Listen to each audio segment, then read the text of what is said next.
Hey everyone, welcome to another Speed Secrets podcast. Today's guest, this is cool, I'm really looking forward to this, is pro sim racer David Williams. Welcome, David. How's life in Germany right now? Hi, Ross. Thanks for having me on. It's an honor to be here chatting with you. Life in Germany. It's only been about half a year now, I guess. Obviously, I've not been allowed to leave the house very much in these current times. But in terms of sim racing, obviously that's exploded. So we've been very busy. So why you're in Germany now? I know your background a little bit, and maybe you could touch on that a little bit. But then, how did you end up in Germany? In terms of how I sort of got started in like how long have you got? Well, let's go. Let's tell the whole story. Yeah. I grew up on a small island in the Channel Islands. It's called Alderney, and there's no racetracks. There's only 2,500 people, and I don't know why, but I was always, obsessed with cars and racing, even though there was nothing to watch in the flesh. And this is sort of the late 90s, and I got some racing games for the PC. Got my first force feedback steering wheel, sort of in the mid 2000s. So at that point, I was just sort of just a kid playing games for fun or whatever. And then I guess in 2007, I started to take it a bit more seriously because internet speeds were getting a bit better. People were starting to get broadband, and I realized that racing online was a thing, and you could have some really good, fun, close racing together with people. And so I first of all, I was under a false pretense initially that I was just going to rock up and do quite well, and got a bit of a reality check when I realized how good everyone was at this and how bad I was. Well, I'm glad that you had that experience, because I think every other person that ever gets on a sim feels that same way. Well, I mean, I guess at that point I didn't have any other reference to go on. So what really helped me actually was getting a better computer, because as it turned out, I was running only about 20 or 30 frames per second, which basically means everything is quite laggy and unresponsive. And so when I got a better computer, I was suddenly a lot more competitive. I could sort of be more connected with what the car was doing, and obviously more practice as well, having the goal of just seeing how good other people were and watching them, learning from them. And I guess I was just doing casual racing at that time, and people sort of noticed that I was, doing fairly well in some of these races. We got chatting, and I ended up, joining this team. It was called at the time Clown Paint Gaming. Okay. Interesting name. Yeah. There's a story there, I'm sure. I don't know. The founder of the team wanted to come up with an interesting name. Let's say. Yeah. It's really not really. Unfortunately, not really a story behind that. There's of any interest to the listeners, I'm afraid. Yeah. He also had this MySpace type website to compete with it. My3ID Gaming. My3ID was the website, so that became the team name after that. We raced on a game called Live for Speed. Are you familiar with that title? Yep. Okay, yeah. Cool. And even to this day, I still really rate that game quite highly. Oh. I think the cars all behave quite naturally. They're nice and forgiving. In fact, I think for people that are new to sim racing, Live for Speed is a really approachable sim to kind of get started. There's quite a lot of it sounds like a sales pitch now for Live for Speed, but it's quite an old sim, and the cars are just very sort of easy to drive on the limit. So I really sort of learned my car control, I would say, actually on that game, sort of learning how to balance slides and correct and control the car, which was really quite enjoyable, to be honest. I've always liked trying to, drive the car on the limit and feel how it slides around. And so, yeah, I'm kind of going off on a tangent there. But No, but David, just to interrupt there, I mean, sorry, but you make a really good point. I mean, it's no different than when somebody shows up at a track and they've got the latest and greatest Porsche, BMW, with all the tricks and all the super high grip level. Yeah. And the best advice you can give that driver is go get a Miata MX-5 or an Something old that you don't need to E30 worry about so BMW. much. Yeah, that slides around. It's a little more progressive. It's a little bit more forgiving. And it's the exact same thing you're talking about with Live for Speed. Absolutely. Yeah. I mean, people spend a huge amount of money on the best rubber, coilovers. And they tune up their car, and ultimately you can learn a hell of a lot, I feel, in, like you say, just something like an MX-5. My first car was actually an MGF. Oh, wow. Which is kind of like an MX-5, but it's a mid-engined car. Yeah. That was like a revelation for me, because that was the first chance to see how a sim translated the other way to real life. Yeah. And I actually had like a half spin.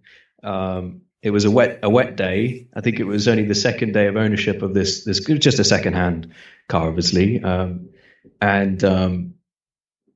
I sort of threw it into this on-ramp section onto the dual carriageway. And just got a little bit. I deliberately wanted to provoke the rear end and just see if it felt natural to me to catch the slide. And I caught the slide, and then it snapped the other way. And sort of I sort of knew what to do, but I panicked and sort of just slammed the brakes and sort of ground to a halt. But yeah, everything was okay. I sort of took in a breath and carried on my way again. But yeah, no, that was quite cool. I did a track day as well, and again, similar story, except I didn't actually spin, but I had many big moments, and it was a case of, oh, okay, this is sort of natural to me now. This is not like I'm being surprised. It's just a case of overcoming the initial fear and just trusting the instincts that I developed from sim racing. So that was quite cool. Right. So then obviously you spend a bunch more time sim, but now you're living in Germany with other sim racers. Can you just touch on that? Yeah, we went off. Yeah, I find that fascinating. There. Yeah. Yeah. Obviously iRacing came around over 10 years ago now. And it was, more serious, I would say, than LFS. The circuits were laser scanned. The competition was, very, very strong, because most people from other platforms as well sort of moved across onto iRacing, and it continues to grow to this day. And so racing became more serious. Our team became more serious. And so we sort of had a closing of the old team, My3AD, and some members left. The core group of members remained the same, and I was actually sort of taking a break from sim racing at the time. They founded the team that I'm currently in, which is VRS Coanda Simsport. And this was probably about 5 years ago now. And ever since then, the team has just really gone from strength to strength. I honestly feel like one of the slower drivers in the team. I feel incredibly fortunate to have sort of stumbled. I've never really applied to join a team. Initially, I stumbled into a team just because some drivers or some other sim racers noticed me, and here I am. We have our sponsor, Virtual Racing School, which we do our coaching and stuff through them. They've funded a lot of our sort of visits to this sim racing expo that's in Germany every single year. And also, generally speaking, it feels to me like Germany is the home of sim racing. Most of the big sim racing events and competitions over the years have been, for whatever reason, been hosted in Germany. And we also have several members in the team as well from Germany. So our sponsor, Virtual Racing School, Peter, actually attended last year's Sim Racing Expo, and we were sort of joking around and thinking about how cool it would be to have like a gaming house or a team house. Yeah. I mean, there are other sort of esports outfits, in terms of other gaming that have their own sort of house with team members living there and sort of doing it all full time, and so Peter was actually quite intrigued, thought about this, sort of had the opportunity to get to meet us all. So we weren't just a name or a voice over the internet.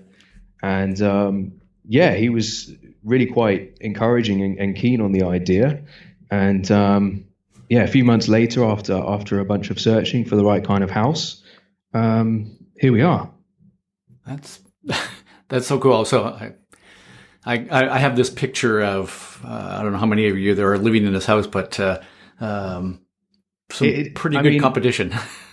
In terms of the size of the team is probably 20 or 30 drivers. I mean, the reason that's such a vague number is we've probably got about 15 or 20 active drivers, and then we have maybe 10 or so members that have done a lot for us in the past, and we're still good friends, but they've sort of taken a step back from sim racing. In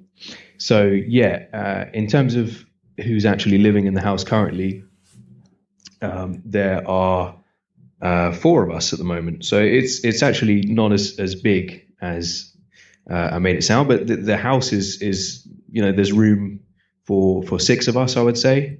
But obviously with the whole pandemic, plans that we may have had for guests and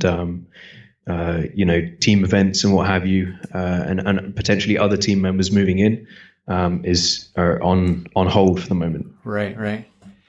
Hey, excuse me if I'm getting too personal here, but I think there's a lot of people that want to know how this works. But and you can choose not to totally answer. But a pro, for when you're a professional, you get paid to do your work. How does a pro sim racer work?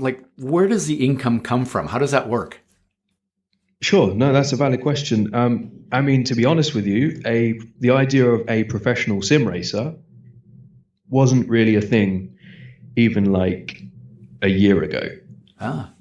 It's honestly kind of exploded in the last year or two in terms of the growth of sim racing, and also not only that, the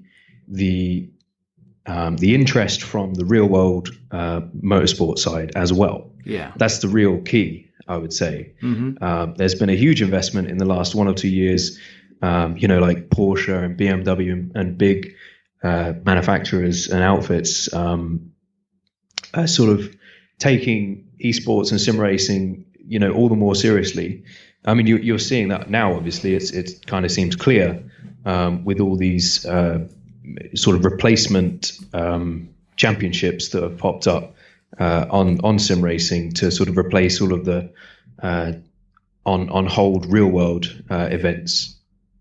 So, I mean, obviously in the wider esports world, because it's kind of interesting because obviously sim racing sort of joins the esports world, which I must admit I'm not really that familiar with, but like League of Legends and Call of Duty and what's the other one? Anyway, FPS shooting games, stuff like that. Yeah. And so they've been around for years, and they have massive tournaments with huge viewing figures, and there's a lot of money in top level esports. But sim racing is sort of still catching up. But yeah, in the last year or two,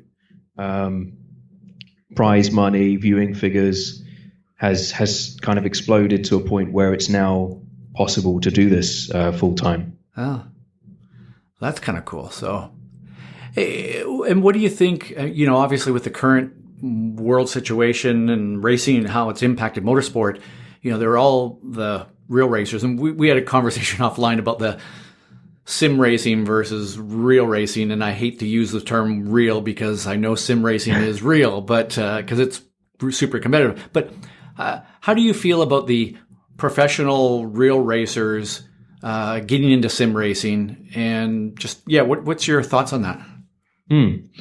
Yeah, no, it's I mean, I've obviously seen that transition happen many times, and seen what the real drivers how they respond, and most of them sort of crash at the first corner that they get to, and they wonder, why don't I have any grip? Why is the car out of control immediately?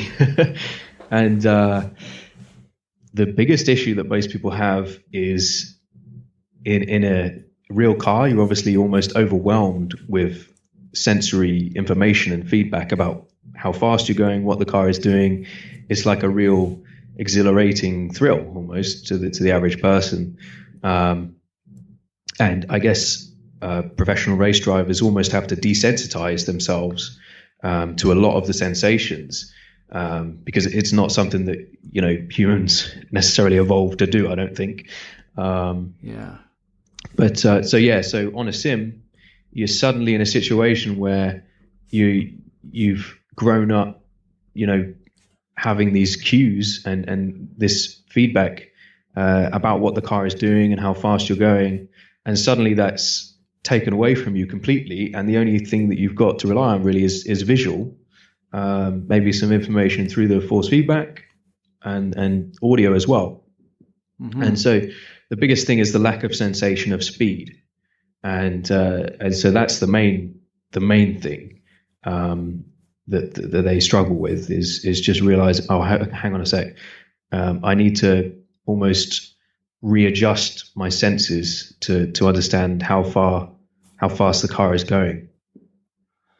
So have you seen real racers come in to sim racing and boom, immediately get it, and then others come in and they really struggle? And these could be like world-class, top elite level pro drivers, but some of them struggle and some of them get it pretty quickly. Have you noticed that? Yeah.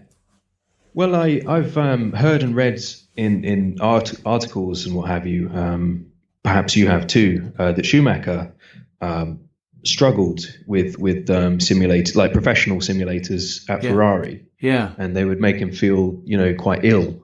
Yeah. And I feel like maybe there's probably something to like having a gaming experience, growing up is probably going to benefit you quite a lot. And certainly age can make a difference as well. Obviously, when you're younger, your brain has more neuroplasticity, I think it's called. Yeah. And you're more able to adapt and sort of readjust to a different situation.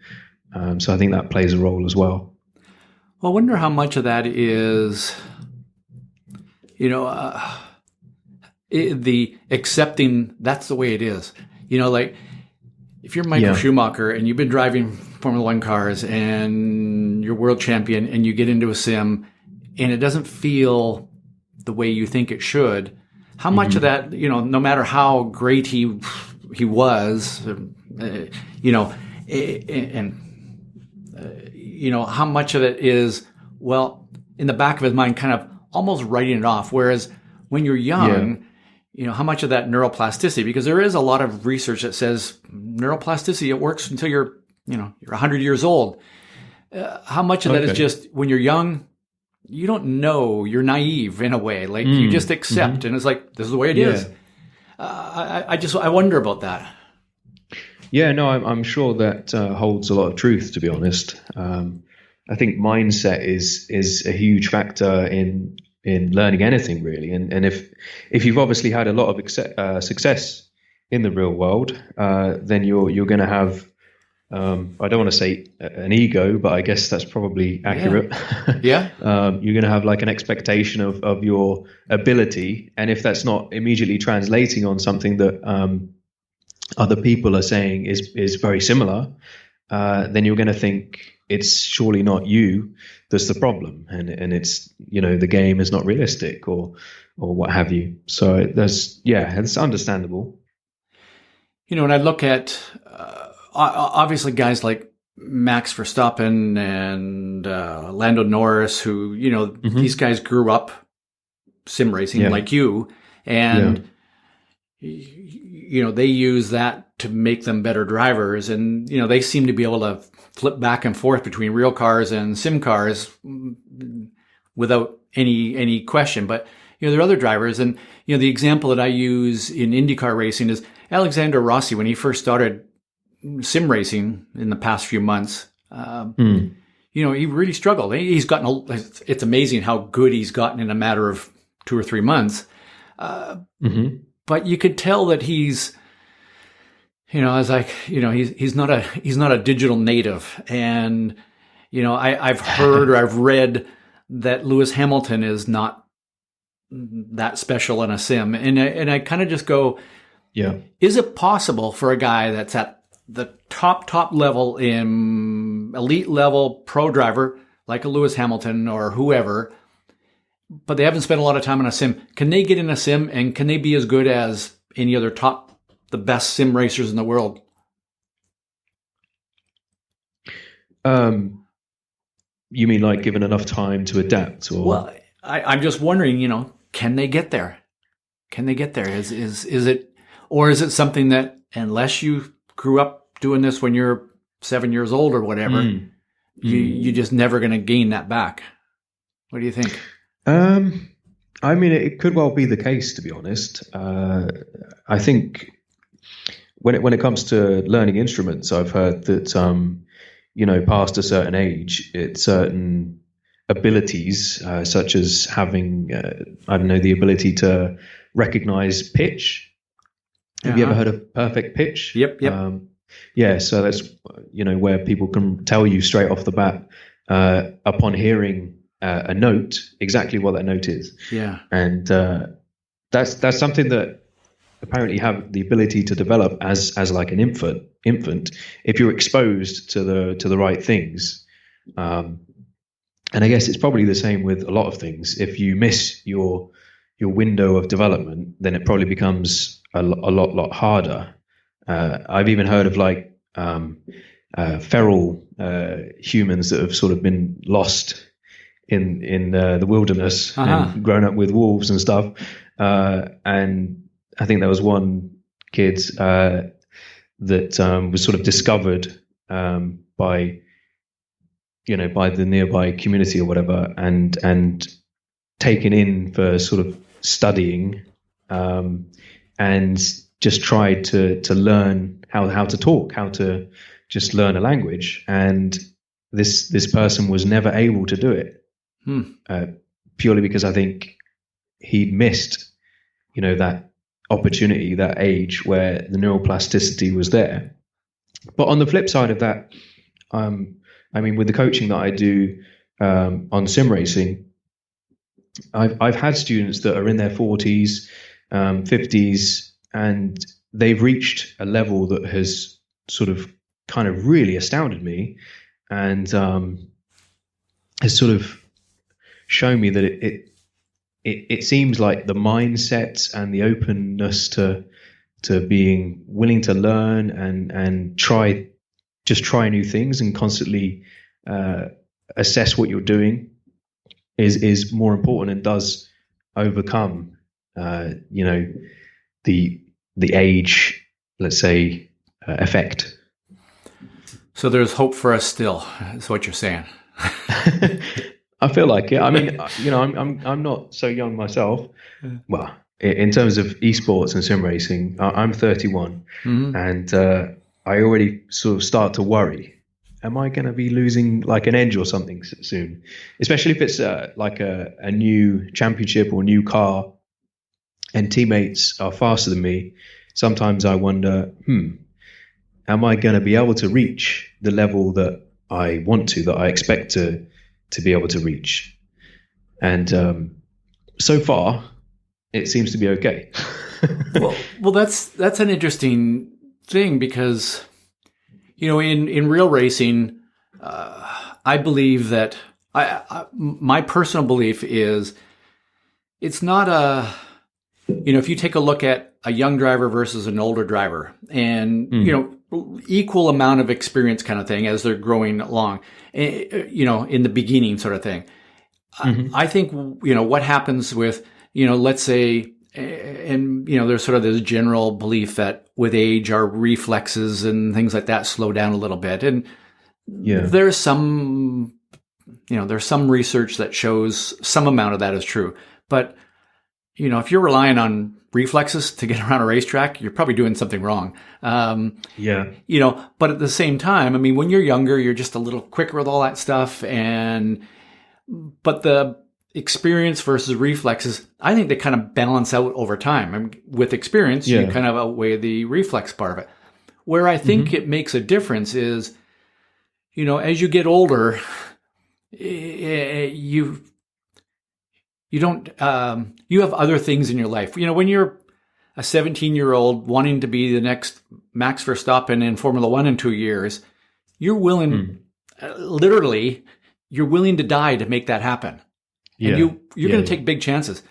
When you're 31 and you've been in Formula One for 8 years or 9 years, you've won a world championship or you've won some races, eventually you get to the point where it's like, maybe I've got a family, I've got kids and other things. And it takes that tiny little edge off. You're just not willing. Well, in the sim world, that level of risk isn't really the same. So what's to stop you from being the best sim racer in the world at 40? It's definitely a valid point. I mean, one of the things that I feel should be said is track time. So in real life, obviously track time is an extremely valuable thing just because the expenses of preparation on a circuit in the real thing is so costly, and often you need like a team around you. Just generally being able to get laps of practice in is so much more difficult to do.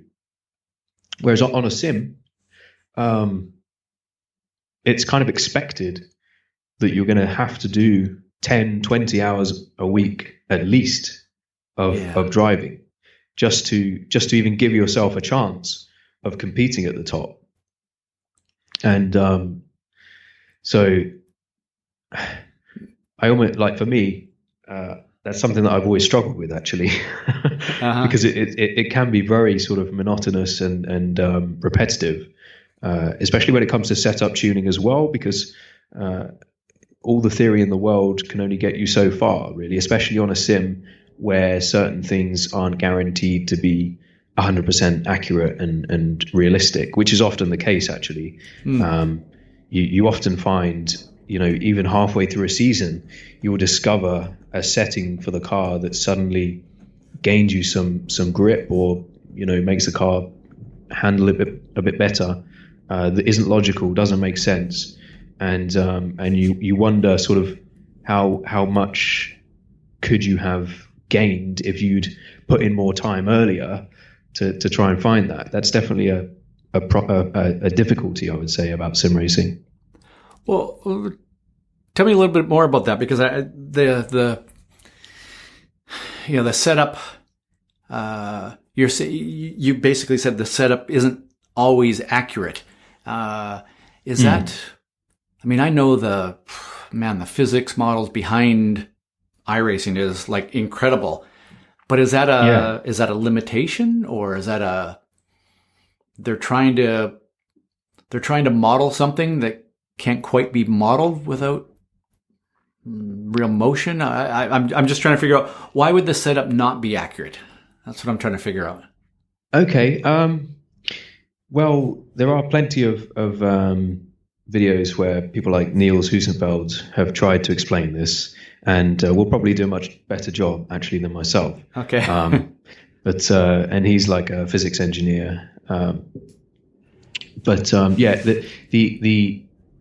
thing that makes iRacing so good, in terms of how detailed it is, how complex it is, how many things are modeled and simulated, is exactly the thing that makes it so difficult to be accurate.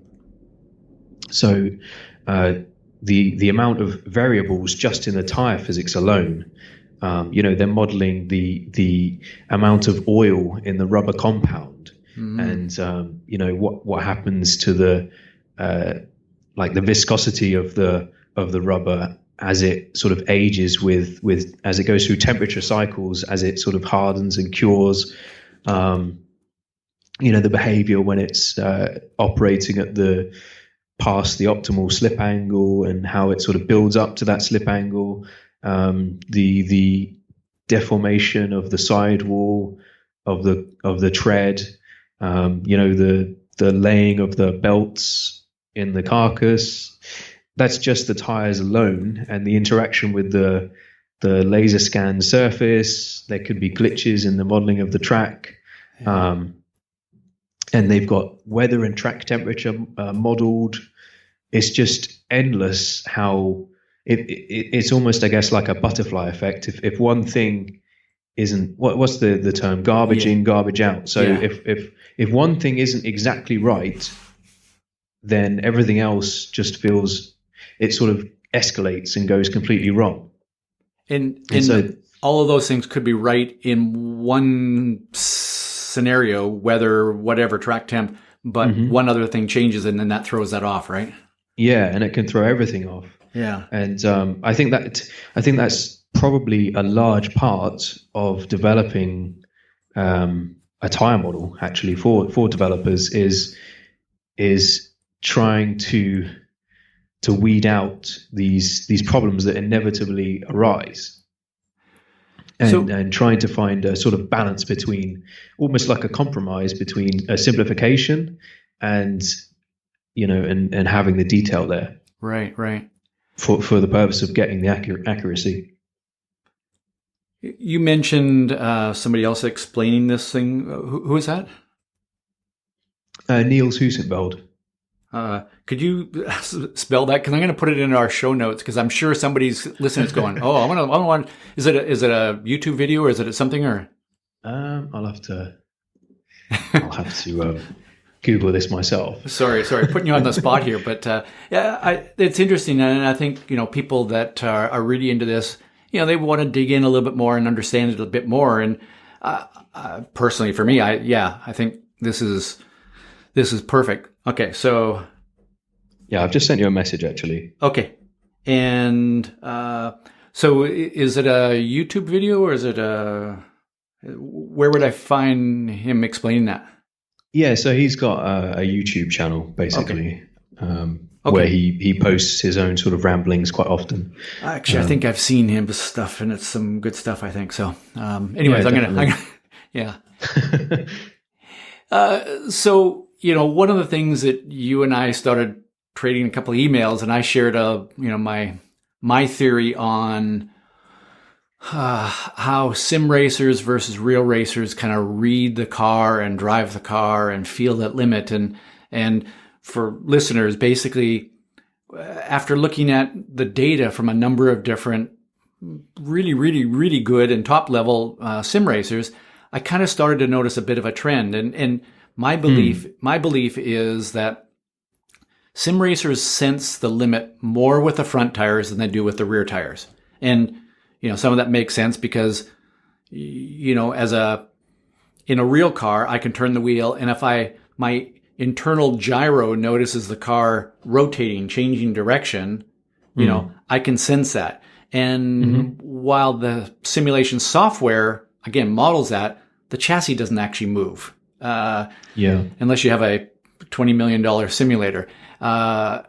And so as a sim racer, you you basically grow up, you get all that experience driving the car, and you feel the front tires lose grip, gain grip, lose grip, and you drive the car off the feel that you get back to the steering wheel and that visual picture as well, obviously. Whereas, if I grew up driving go-karts, it's all about that rotation into the corner, on power and getting out of the corner. And then I get into real cars, and I sense the limit so much by that. I turn, the car goes into yaw, and I'm now pointing the other direction, and I sense, and that's how I get my feel the limit. And, I can remember many years ago listening to some of the top IndyCar drivers and experts who, at the Speedway, the Indianapolis Motor Speedway, and they talk about some drivers driving the car off the front tires and some driving off the rear tires. And I'm like, huh? At 200 and something miles an hour, you turn into the corner, and some drivers just sense the front off what the front tires are doing, whereas some of them, they want the rear tires to have a little more slip angle. And that's when I kind of go, I watch Alexander Rossi drive an IndyCar, and right now there's nobody that can drive an IndyCar as close or on the limit as he can, in my opinion. And yet he's kind of not struggled, but he's not the best in a sim. And is it because he's not feeling that yaw motion? And then you get a guy like Will Power, who's pretty damn good in a sim. Does he tend to drive the car off the front tires more than the rear tires? And what would be really interesting would be to, compare the setups on Will Power's car to Alexander Rossi's car in real life, and kind of go, does Will Power like a hint more of understeer than Rossi does? That would be interesting to know, because then that would help correlate that. Anyways, that's my theory. I'm sticking to it. No, I'm curious what your thoughts are on that. Yeah.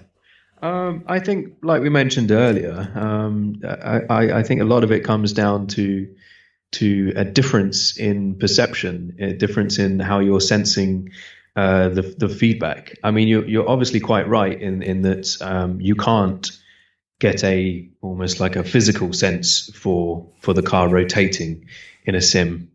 I mean, there have been simulators that do try and simulate that. I've not actually tried one that was able to do it where it sort of convinced me.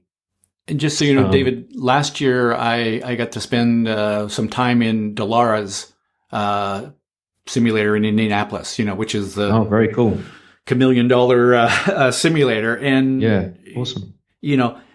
I would say that I could feel that rotation a little bit more.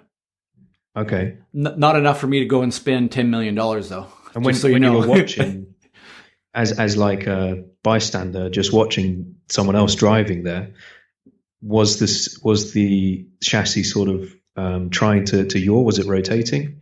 Yeah. So, because it's up on the pods, and it basically hydraulic cylinders basically. And, it can actually rotate the whole thing. So there is some of that. And again, there is a limit, because even that level of simulator can simulate G-loads, which is something that you've talked about, is, you can simulate the initiation of G-load because it turns and you feel that. Yeah. But sustained is. But not sustained, right. Yeah. So. I mean, speaking for myself, I've obviously learned, I mean, I told you my story about how for me, it was the other way around. It was always, venturing into a real car for the first time. Will what I've learned on a sim translate into a real car? So I guess my instincts have developed from not having those sensations of the car rotating physically.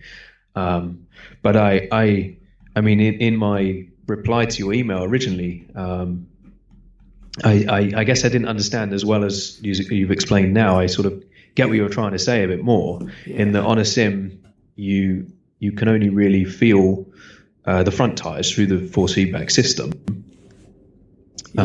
And especially if you've got a direct drive system. Yeah. They're incredibly good these days. And you can really feel, incredible amounts of detail, almost more, I would say, actually, than a real car. Yeah. Because you can eliminate things like friction and inertia and stuff like that through the steering column and system, which actually sort of dull down the experience in a real car. Because I guess you sort of want to amplify that, I guess, or make that more raw in a simulator, so you can feel the tires better. And obviously, you can only do that through the front tires. So I guess that makes a lot of sense, actually.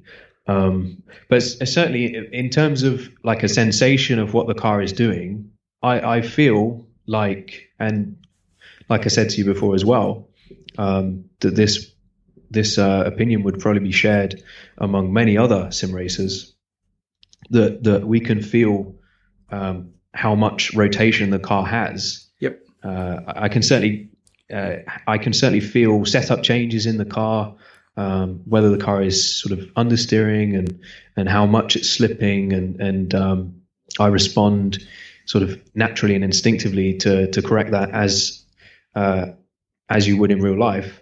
And it seems to make sense. I mean, it's definitely going to be purely visual and force feedback based. So I guess what you're saying makes sense. But in terms of that translating to sim drivers preferring being front end limited, I don't think that's the case. I think we still like a car to feel balanced as you would in the real thing. Where you've got the front and the rear end of the car sort of operating both at a similar angle of slip. That makes sense. And you're trying to sort of manage that throughout the corner, just like you would in the real thing. So that totally makes sense. And a couple of things come to mind as you're talking about that. I mean, one of the things that you've touched on a couple of times, and I think is critical here, is a sim in some ways it's restricting or limiting the sensory input you're getting. And, one of the techniques that I use in coaching is something I call sensory input sessions, where you go on the track and you just isolate one sense. All you're going to do is just focus on everything that you can hear. Then a session where everything that you can feel, then a session of everything that you can see. And if you isolate just that sense, then, you pick up the tiniest little bit of information and your brain says, oh, thank you, I can use that. And in some ways, like one of the things that I've done with drivers on the track, and this is interesting because it relates in a way, is like, for example, I've told drivers, okay, I want you to put in extra ear protection. So if you wore an earpiece, then I want you to wear like 2 of them, and really like we try to limit what they could hear. They go and run some laps, and then they go back to their regular ear protection, and it's almost like they're going, oh man, now I can really drive. I can hear everything just a little bit more than I ever could before. Yeah. And even like I've had drivers put on big, thick gloves to drive on the track. And then they come back and drive with the regular gloves and they go, oh, I can feel that little vibration just a little bit more. And in a way, that's what a simulator does, right? Sure. Yeah. No, that's a very good, that's an interesting idea actually, to try some things, because you could certainly do a bunch of those things on a sim. I mean, you can easily mute the sound, or you can drive without force feedback. You can reduce your peripheral vision, turning off side monitors, or, I mean, a lot of people only have a single screen anyway. So even more limited in what they can sense. So with that said, I would say, how can you not see the benefit in sim racing?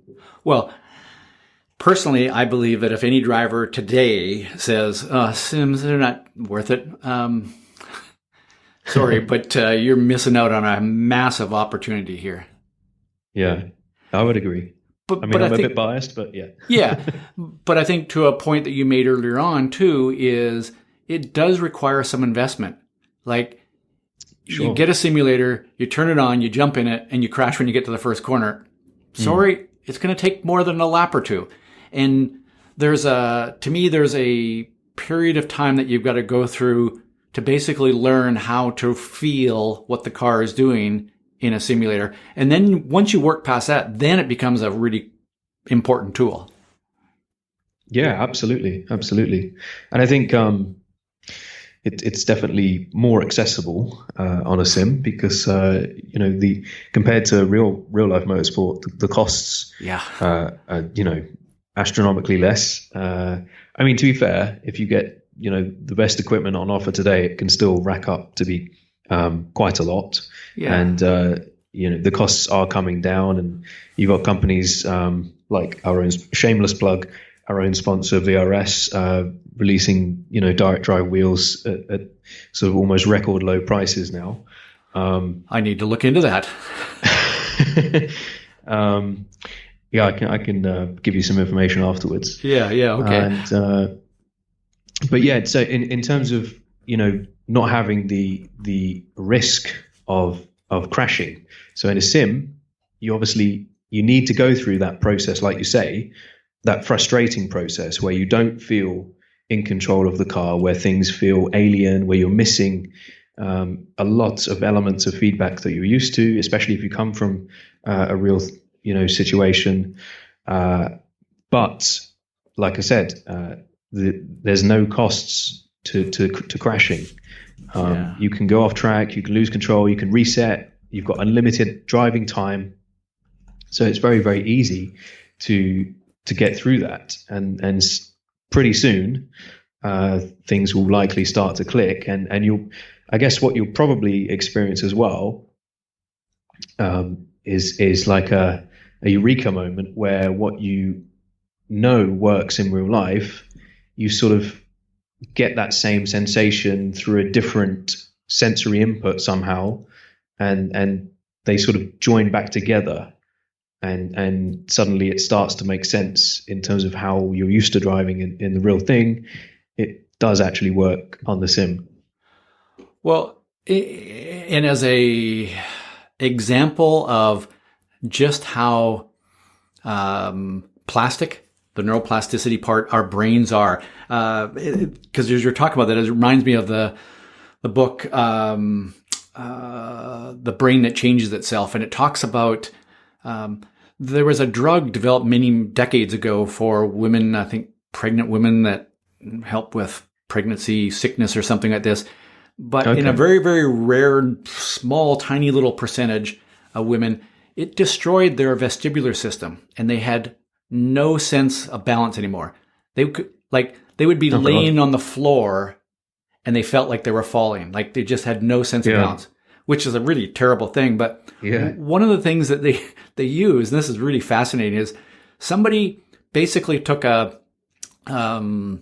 accelerometer, mounted it on a hat, ran wires from it to the underside of this person's tongue, and in a very short period of time, the brain says, we can use that. And the brain started to go, oh, and these people could stand. And over time, with use of this over and over and over and over and over again, they could stand without this device anymore. So the brain rewired itself and figured out a different way to balance the body. Probably not at the same level as before, but at an extremely high level. And it's like, wow, our brains are incredible. And I think a simulator is just a tool to help our brains. Yeah, I mean, I guess you hear similar things with patients that have had strokes and similar, or some kind of brain damage, and they lose functioning in a lot of ways, and then they find a way to rewire to a different part of the brain where it might feel like a completely different action initially, and almost like trying to, I don't know, operate a car with reverse steering. Initially. But I guess like anything, you spend enough time practicing, and like you say, you can get used to it, I guess.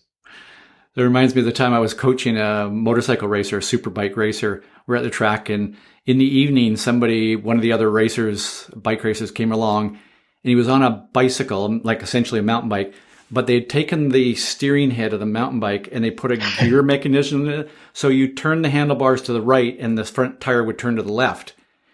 And these are like, super top level motorcycle racers.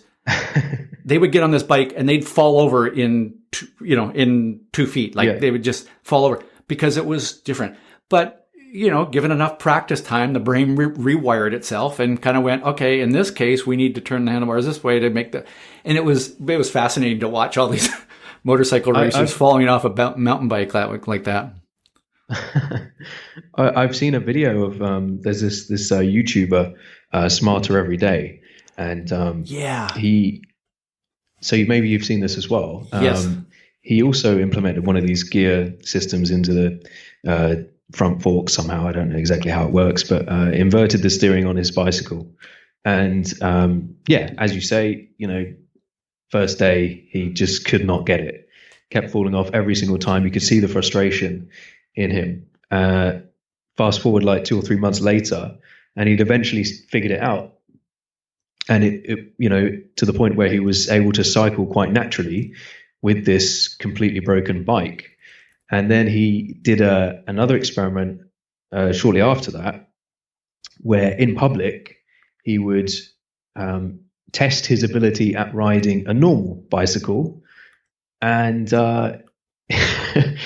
he couldn't do it. He just kept falling off. He'd forgotten how to ride a normal bike. I mean, he did get it eventually, but it took him, like a good half an hour for it to, click back to the old pathways, I guess. So apparently we do forget how to ride a bike. Yeah. Yep. If you ride that. Yeah. And the other thing that you touched on earlier that I think is an interesting thing is a question, or, I'm just kind of wondering about, is it easier for somebody to go from a sim to real racing, or from real racing to a sim? Is one easier than the other? And I mean, if you kind of just take a step back and look at what I think is the evidence, you'd kind of go, I think it's easier to go from sim to real than from real to sim, because there have been a lot of great sim racers that have gone on to become really good in a car. I'm not seeing a lot of real racers who've gone on to become the best sim racers. And I don't know, maybe that's just lack of the seat time in the sim, but I don't know. Thoughts? I think it's probably also because sim racing is less glamorous and comes with maybe less of the prestige currently, at least that motorsport has. So there's probably less incentive to go in that direction. I mean, obviously Max Verstappen has been doing quite well. Yeah. You could argue that he's probably grown up sim racing as well, and like similar to Lando, has sort of combined the two. But yeah, no, I definitely agree. I think it's surely got to be easier. I mean, I've obviously got only experience going from sim to real, but I feel like that must be the easier of those two alternatives. I think the biggest thing to overcome is the sort of it feels overwhelming at first because you're not used to all of this noise and activity and G-forces and just information that you sort of don't know how to process and what to do with, and also just the desire to the self-preservation innate in us all, I guess. But I mean, speaking from a personal point of view, once I overcame that and sort of just forced myself to trust my instincts that I developed from sim racing, it came really natural, to be honest. So right. I would certainly recommend to people that are thinking of getting into real life racing or doing track days, if they can get involved in sim racing first, that's probably going to save them a lot of money. A lot. in potential crashes and just general issues, let's say. I'd say lot is in capital letters there. So, hey, David, talk to us just briefly about the sim coaching that you do. How does that work? Sure. So our sponsor, Virtual Racing School, I basically work for them doing coaching. And so it's basically an online platform with telemetry.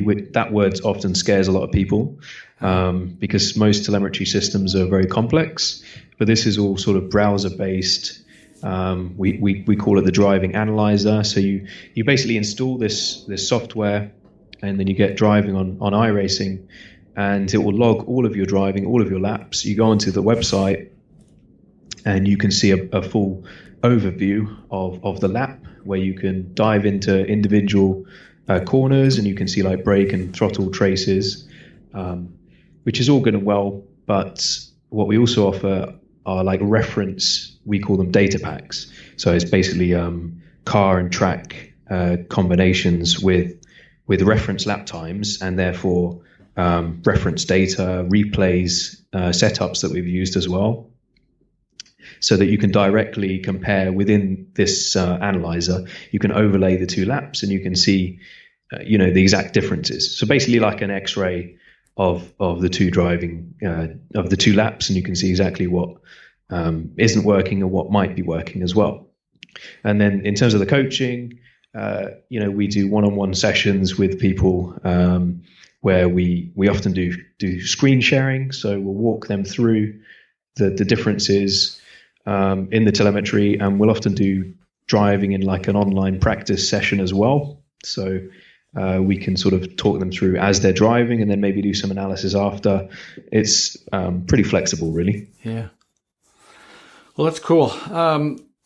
So to kind of wrap this up, first of all, if people want to follow you, what's the best ways just to follow you and learn more about what you're doing? So well, first of all, if people do want coaching, they can find me on virtualracingschool.com. I'll be in the list of coaches there. We got many others that cater for like various types of race, so oval and dirt racing, for example. Specific kinds of other road racing, open wheel stuff is something I don't really specialize in, so that is covered. In terms of me personally, I'm on Twitter. I think it's called a handle is Coanda Dave. I'm also on YouTube as well, but I'm not really that active on there. But it's David Williams Racing on YouTube. Okay, and I'll put those in the show notes. But hey, give listeners your speed secret, the one piece of advice that you give drivers listening to this show. It could be about sim, could be about real cars, could be about riding a bicycle. Who knows? So, I've definitely had to think about this one. I did touch on it earlier slightly. And this will really only apply, I would say, to sim racing, because it's a safe environment where you can crash the car, and I'm not going to be, ruining your day. So basically there's in a lot of instruction on how to go fast. The constantly repeated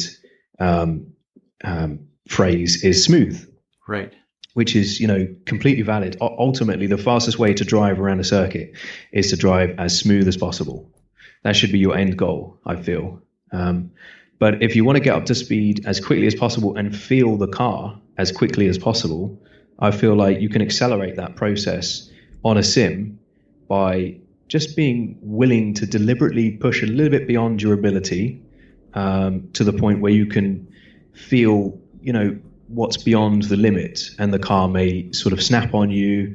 You can maybe sort of force the car into understeering, and to do that to a measured amount, so where you're just over the limit a little bit, to the point where you can start to learn how to bring yourself back in control. So the only way to accelerate that is to deliberately be willing to push a little bit too hard, and also just be willing to make big corrections and rapid corrections, even if your driving looks a bit messy. Because that's giving you more information over the limit, but ultimately, like with the end goal of having the desire to refine that and start to smoothen things out as you work towards the ultimate limit, I would say. That's cool. I did a little graphic a while ago of sort of from the beginning when you first start to learn to drive on the track to when you become an elite level pro, and there's a focus on getting smoother at the very beginning, and then you got to get messy.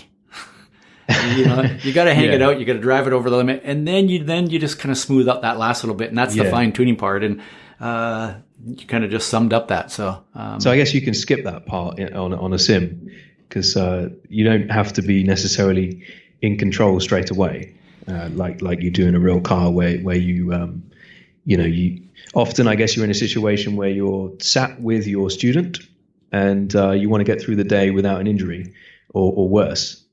Yeah. And maybe it's just, get to the point where you can get around the track on the sim enough times. I mean, that's also true. And then get messy. Yeah. Well, David, this has been fascinating. I really enjoyed talking with you and want to spend more time. I know because you're based in Germany, hopefully I'll be over at the Nürburgring sometime soon when we can start traveling overseas again. But and maybe I'll stop in and hang out at your house with you crazy sim guys. That'd be awesome. Yeah. Definitely. Or come down to the ring and we'll go get crazy on the ring. So. Yeah, that'd be even better. Yeah. Again, David, thanks for being on the show. Hey, keep having fun and going fast, whether simulated or real. Yeah, thanks again for having me on, Ross. It's been a pleasure.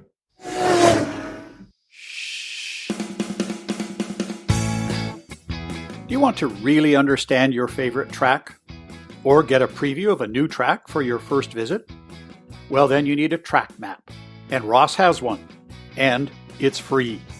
A good track map is one of the most effective ways to improve your driving. It helps you learn the subtleties of the circuit, as well as helping you keep tabs on how well you're doing at that particular track. Sure, you can Google any track in the world to find a general map of the layout, but if you want an accurate map, one specifically designed to allow you to make notes on it, then you need to go to speedsecrets.com/trackmaps. You can download a map of your favorite track. There are currently 100 of them for the United States, Canada, Europe, the UK, and Australia. And remember, they're all free. Just go to speedsecrets.com/trackmaps. Download your map and get ready for more learning and more fun.